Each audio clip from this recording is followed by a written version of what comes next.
Et votre invité aujourd'hui dans la grande interview en direct sur Boursorama, c'est Paul Jorion. Bonjour. Bonjour. Merci d'être là, anthropologue, spécialiste de la finance. Vous publiez À quoi bon penser à l'heure du grand collapse. C'est chez Fayard. Voilà, on voit le livre. Alors, c'est vrai que vous avez une aura, notamment qui vient du fait que vous avez vu la crise financière un peu avant les autres, la dernière. Évidemment, la crise des subprimes, c'était il y a 10 ans, mais vous, 3 ans avant déjà, vous alertiez. Aujourd'hui, la question, c'est est-ce qu'on est à 3 ans, évidemment, elle est facile, mais est-ce qu'on est à 3 ans d'une nouvelle crise? Je vous pose la question parce que, évidemment, à l'époque, vous étiez au cœur du système. Vous avez travaillé presque 20 ans dans le secteur de la finance. Aujourd'hui, vous voyez ça de l'extérieur. C'est pas difficile pour vous, justement, d'avoir la même sagacité quand on voit ça en tant qu'observateur et qu'on n'est plus au cœur du réacteur? Malheureusement pour nous, il est beaucoup plus, ce qui va se passer est beaucoup plus visible, même de l'extérieur.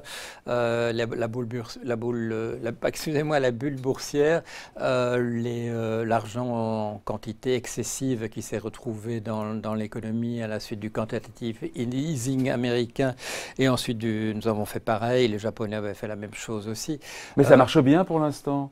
Vous êtes un peu l'oiseau de mauvais augure, là. Je veux dire, tout va bien, il y a stabilité économique, 3% et quelques de croissance dans le monde, les économies qui sont synchronisées, les taux qui sont bas, un peu d'inflation, mais pas trop, des profits, l'immobilier qui monte, les bourses qui montent. Vous dites, ça y est, on est allé trop loin? Il faudra quand même qu'un jour que le cours des actions en bourse réponde plus ou moins à, comme on faisait le calcul autrefois, à la somme des dividendes qui seront un jour payés. Mais c'est le cas, on a sur le marché américain, on a un PER de 20 et sur les marchés européens, on a un PER, un ratio cours sur bénéfice par action de 16. C'est un peu haut, effectivement, par rapport à la moyenne historique, mais il y a pas, c'est bien moins qu'au moment de la crise Internet, vous vous rappelez, dans les années 2000 au début. On a vu pire. On a vu pire. Le déclencheur sera peut-être pas là. Les difficultés sont liées aux quantités extraordinaires d'argent qu'on a injecté dans le système. Mais les Japonais sont en avance sur nous. Mais les Japonais sont en avance sur nous. Ils ont commencé bien avant. Ils ne sont pas morts, ma foi. Hein. Non, personne n'est mort encore. Le problème, c'est est-ce qu'il va y avoir encore une autre crise? Et je vous dis simplement qu'il me semble qu'elle est beaucoup plus visible. Il ne faut pas être à l'intérieur du système pour voir d'où ça va venir. C'est mieux quand on est aussi à l'intérieur du... C'était votre cas d'ailleurs. Oui. Vous le racontez, il y a des anecdotes qu'on reviendra dessus d'ailleurs. Oui, d'accord. Non, la difficulté, c'est, je l'ai dit en 2009, au moment où on a fait le quantitative easing, si on ne fait pas monter simultanément le pouvoir d'achat dans la population, l'argent qui va être distribué comme ça va se retrouver essentiellement dans la spéculation plutôt que dans l'économie réelle. Il faut un pouvoir d'achat dans les populations. Quand on distribue de l'argent, la politique du quantitative easing, c'est une politique, on appelle ça keynésienne, c'est injecter de l'argent en expectant que l'économie va suivre. Mais l'économie ne peut suivre que s'il y a des gens qui achètent ce qui est produit. Ouais. Il fallait on revient au Fordisme. Hein. Exactement. La base. Il fallait, en 2008, je l'ai dit, un certain nombre d'autres personnes l'ont dit, il faut absolument maintenant faire monter les salaires. Qu'est-ce qu'on a fait? Austérité. Et après, austérité... En Europe, pas partout dans le monde, en Europe. Oui, non, le Fonds monétaire international qui dit qu'il faut faire austérité. Et puis, il le dit moins aujourd'hui, quand même. Comment? Il le dit moins aujourd'hui, il fait amende honorable. Oui, parce que M. Blanchard s'est aperçu qu'on avait fait une erreur dans le calcul. D'ailleurs, qu'il n'y est plus d'ailleurs. Non, mais qu'on avait fait une erreur dans les calculs, on s'était trompé sur le multiplicateur. En fait, on aurait dû faire exactement le contraire. Pourquoi est-ce qu'ils n'ont pas écouté à l'époque les gens qui disaient qu'il fallait faire le contraire? Pourquoi est-ce qu'ils se sont focalisés sur ce chiffre faux? Pourquoi est-ce qu'ils ont calculé le risque que la Grèce présentait à partir des primes, des crédits de défaut de swap, au lieu de le faire à partir d'une analyse de l'économie grecque? Ouais. Sauf qu'encore une fois, aujourd'hui, c'est vrai, les quantitative easing ont tendance à accroître les inégalités, puisque ça fait monter beaucoup plus évidemment la bourse et l'immobilier, donc ceux qui ont des actifs qui sont les plus nantis, les plus fortunés, les plus chanceux de ce point de vue-là. Et c'est vrai que ça crée des inégalités. Mais jusqu'ici, ça tient parce que ça tient jusqu'ici. Oui, mais un jour, les taux remonteront. Les taux remonteront et pas parce que l'économie va mieux. Dites ça aux Japonais, hein, les taux ne sont jamais remontés. Oui, bon. C'est vrai. Hein. Alors, espérons que les taux ne remontent jamais. Mais alors, ça veut dire qu'il n'y aura jamais de croissance de nouveau. Alors, on a quand même 3 et quelques croissances dans le monde, 3,4 l'année prochaine, je crois. Selon la FMI, c'est moins que dans les années 90. Mais parce qu'un tiers du chiffre, c'est la Chine qui permet de booster le chiffre de tout le monde. Et donc, à vous écouter, vous ne faites pas confiance aux banques centrales pour piloter la prochaine crise. Je n'ai pas compris encore d'où elle allait venir du point de vue économique et financier. Hein. En même temps, c'est dur de... Qui le sait? Oui, mais on le sait, les banques centrales, elles se réfèrent à des théories économiques dont on a eu la preuve qu'elles n'étaient pas parfaites en 2008, qu'il fallait les amender, qu'il fallait faire beaucoup mieux de ce point de vue, et rien n'a changé, ni l'enseignement dans les écoles, ni dans les universités, ni les prix Nobel d'économie qu'on décerne, c'est toujours la même science économique dont les faits ont prouvé en 2008 qu'elle était cuite, qu'il fallait remplacer par autre chose. Mais vous le savez, les crises, elles sont inhérentes au système capitaliste. On en a toujours eu tous les 7-10 ans. Alors je ne sais pas jusqu'à quand il faut remonter, mais de mémoire d'étudiants, enfin 87, ensuite on a eu 94, 97, 2001, 2007, et on s'en est toujours sorti, même si à chaque fois il a fallu mettre de plus en plus de moyens pour s'en sortir. Et là, il y a un vrai sujet. Ah oui, il y avait un vrai sujet. Et puis, les crises du 19e siècle, c'était encore une époque où la spéculation était interdite. Les paris... Ah, c'est votre grand dada, ça, d'interdire la spéculation. Mais ça dépend ce qu'on entend par interdire la spéculation. Parce que le Kidam, qui dispose d'un portefeuille boursier, qui achète un produit dérivé pour se couvrir contre une baisse passagère, ou parce qu'il part en vacances, qu'il n'a pas envie de suivre son portefeuille, c'est de la spéculation, il faut interdire? Non. Mais regardez, un exportateur qui veut se protéger contre l'évolution du taux de change parce qu'il vend à l'étranger. Oui. C'est la spéculation? Non, c'est pour couvrir une exploitation commerciale. Oui, ben ça c'est formidable. Ah ça, vous êtes d'accord pour ça? Oui, bien sûr. Mais pourquoi faut-il... Parce que spéculation, ça dépend ce qu'on entend par ça. Ça veut dire quoi, la spéculation? La loi le disait, l'article 421 du Code pénal français, les paris à la hausse ou à la baisse sur le prix des titres financiers est interdit. Et c'était sans avoir le titre financier derrière, c'est ça en fait l'idée? Oui, bien entendu. Sinon, c'est de la couverture. Et de la couverture, c'est de l'assurance. Alors l'assurance, c'est formidable. J'achète une action, je la mets dans l'assurance vie, pas de problème, on est d'accord? Non, pas de problème. Alors, pas de problème. Acheter une maison, pas de problème. Alors qu'est-ce qui est problématique? C'est de parier sur des choses qui vont se passer sans être exposé à un véritable risque.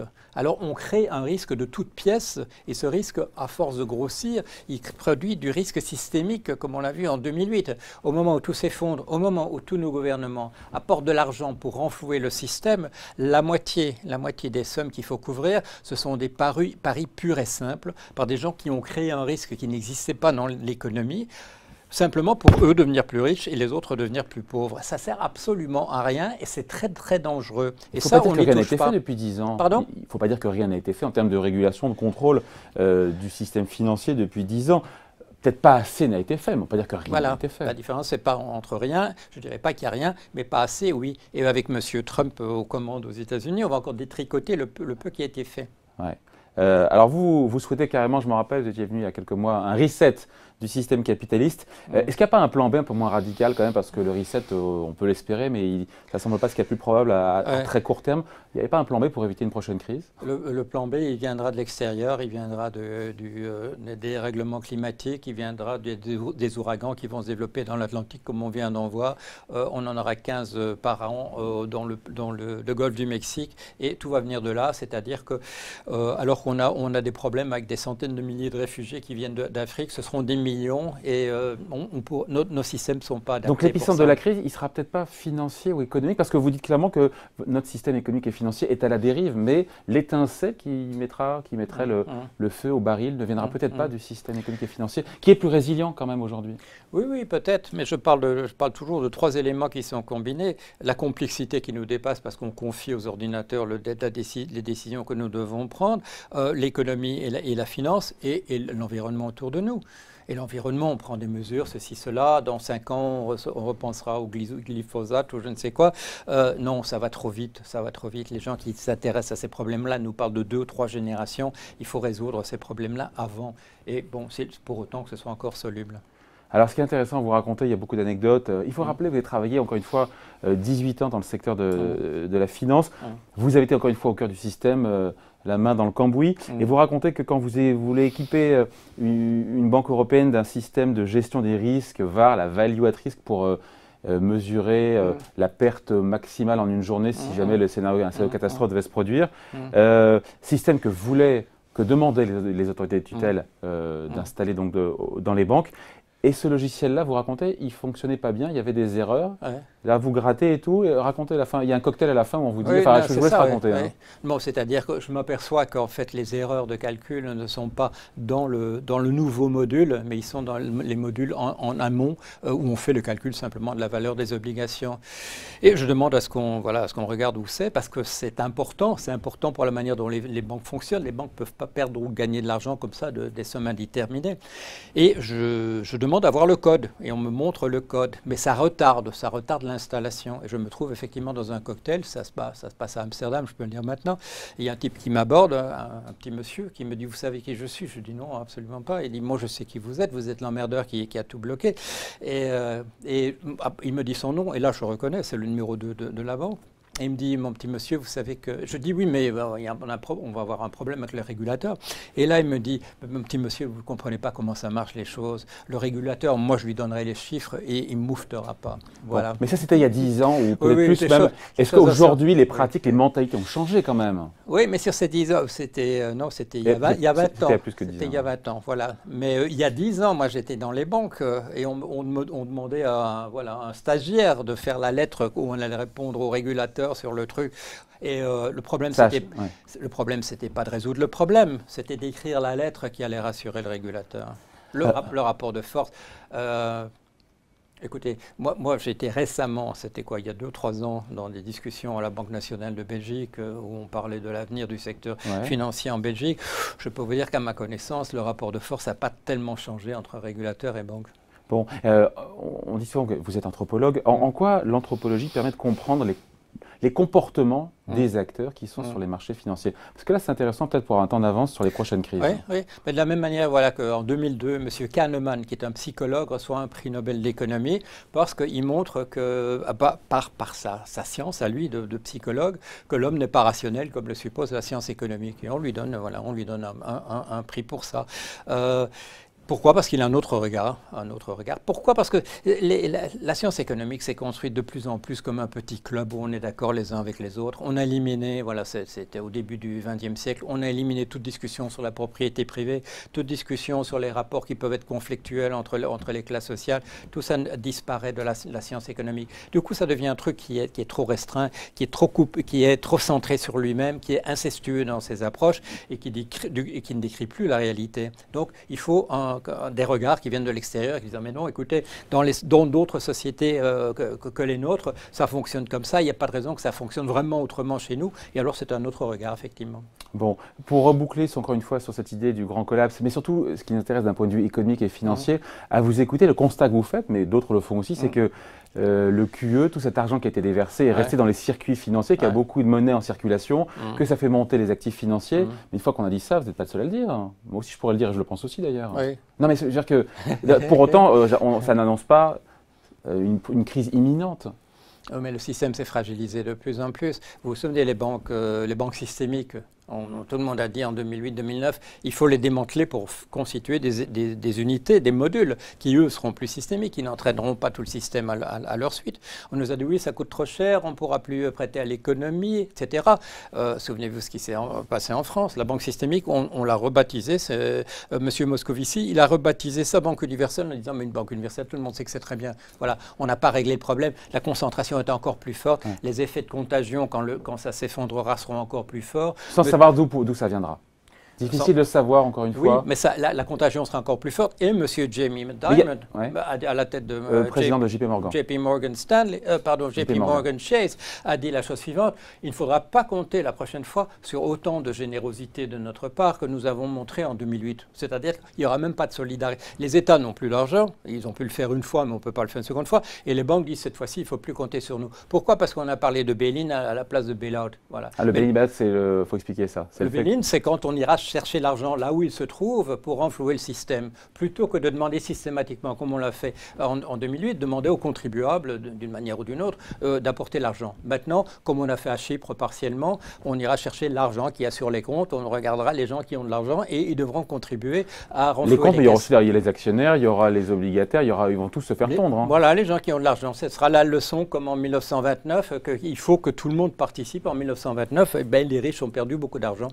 On nous dit, la prochaine fois, il faudra le faire. Mais je vous dis, dans les discussions que j'ai déjà eues, dans des banques centrales, etc., on a dit, oui, mais c'est pas très pratique, le bail-in, l'air de dire, il n'y a que le bail-out qui pourra le faire. Le jour même, ce sera très difficile à organiser. Bon, très bien. Bon, j'ai envie de dire, et on finit là-dessus, j'en parle souvent, mais c'est vrai que Jacques Delarosière, vous connaissez. Hein. Oui, j'ai eu l'occasion de débattre avec lui. Oui. Il en a vu beaucoup des crises dans sa carrière. Et il a dit le point commun, encore une fois, mais on boucle le sujet, c'est la dette. Et c'est vrai qu'aujourd'hui, la dette n'a jamais été à un niveau aussi élevé dans le monde. Et tant que les taux restent bas, pas de problème. Voilà. Et on y revient, la monnaie, les taux bas, tout ça est lié, vous me direz. Oui, mais il ne m'en voudra pas aussi que dans un corridor, après une émission, on avait discuté ensemble, il a parlé aussi du manque de courage que nous avions eu. Là, il faut peut-être faire attention à ça aussi. C'est une dimension en plus. Il n'y a pas que la dette, il y a aussi le manque de courage des gens au sommet. Bon, voilà, en tout cas, on était ravis de vous avoir. Paul Jorion, anthropologue, spécialiste de la finance, vous l'avez compris, pour son dernier livre, À quoi bon penser à l'heure du grand collapse. C'est chez Fayard, voilà. À quoi bon penser, on le voit ici. Un franc-tireur, il y a écrit, vous avez vu, c'est vous le franc-tireur. C'est moi. Merci à vous. Merci. Au revoir.